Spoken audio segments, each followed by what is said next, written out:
In this video lesson, we'll discuss the Emancipation Proclamation, Britain's neutrality, and the war as it leads into 1862 and 1863.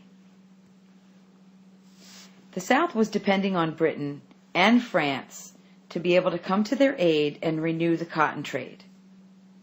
Britain found other sources, however, for cotton and began to stockpile surpluses before the war began.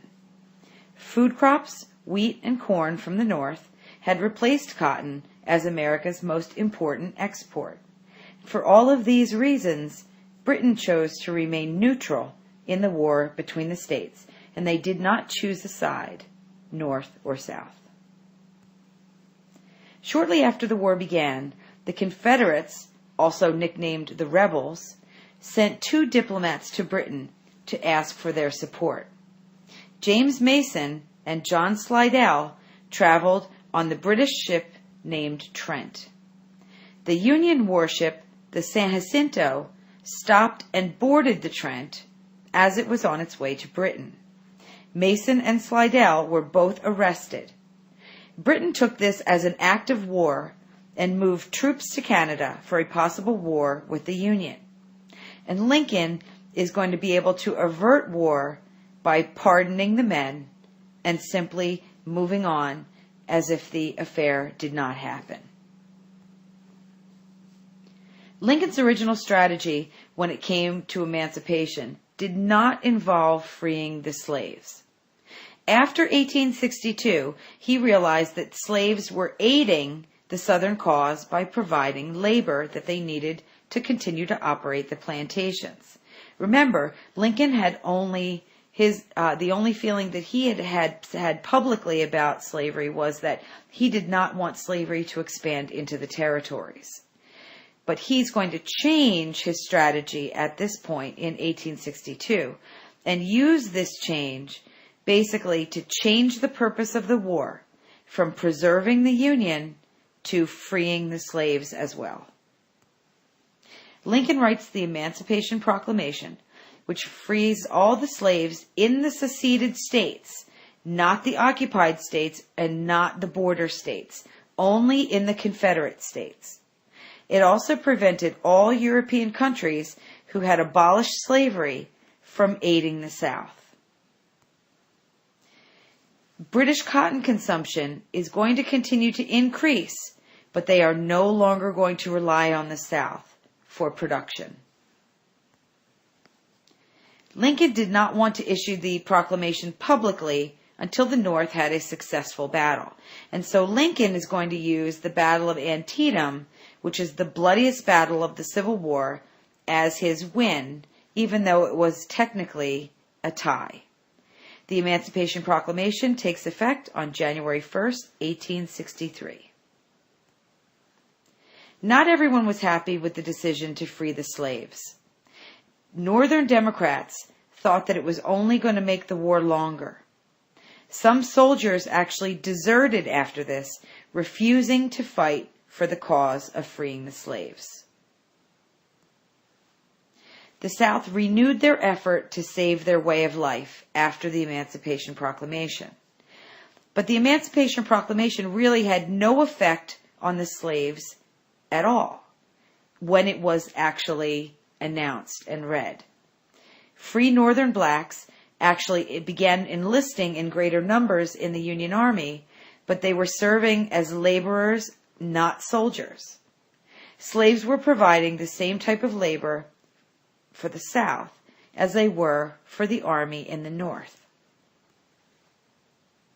Lincoln also sent Union troops and occupied the border states from the beginning of the war because he did not want them to also secede from the Union. He also suspends the right of what's called habeas corpus, which is the legal authority to detain a person.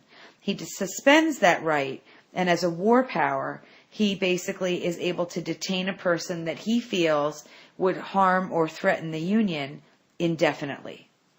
Confederate sympathizers in the North were often arrested, and some telegrams were seized in order to prevent information from leaking from the North to the South.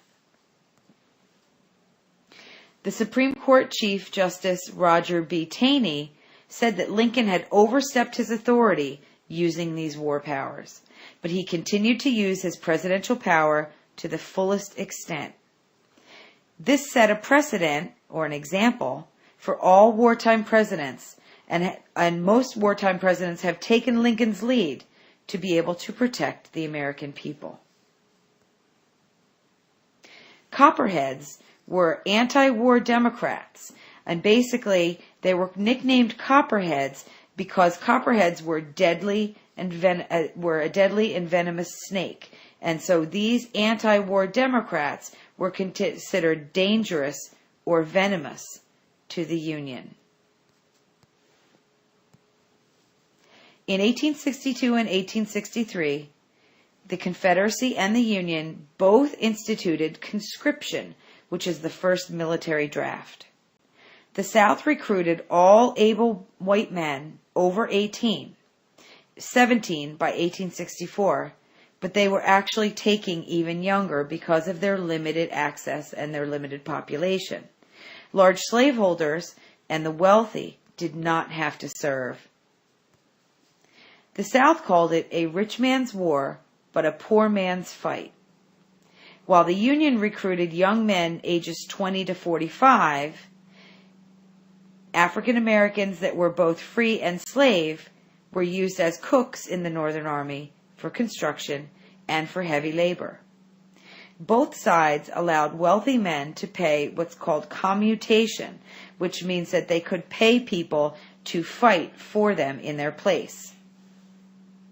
Bonuses were paid for Union soldiers who enlisted, but this was abused because some enlisted numerous times, collecting the money and then deserting and then enlisting again over and over again in different states. In New York City, the Irish rioted over conscription, burning an orphanage for African American children. 117 people were killed.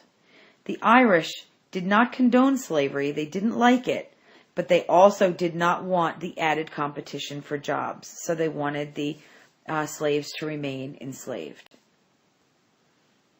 So as 1862 ends, the ironclads are going to appear, and these are ships that are improvements in weaponry that are used during the Civil War.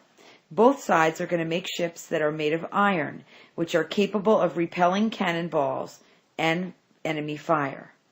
The Monitor, which was a new ship, fought with the Merrimac, which is now called the Virginia. The Monitor is a northern ship, and the Merrimac is a southern ship. They fought for 5 hours and were unable to sink each other, so the skirmish ended in a draw. The Merrimac was eventually sunk to prevent it from getting into northern hands. And we'll discuss more about the improvements in weaponry and the ironclads when we discuss it in our lesson in class.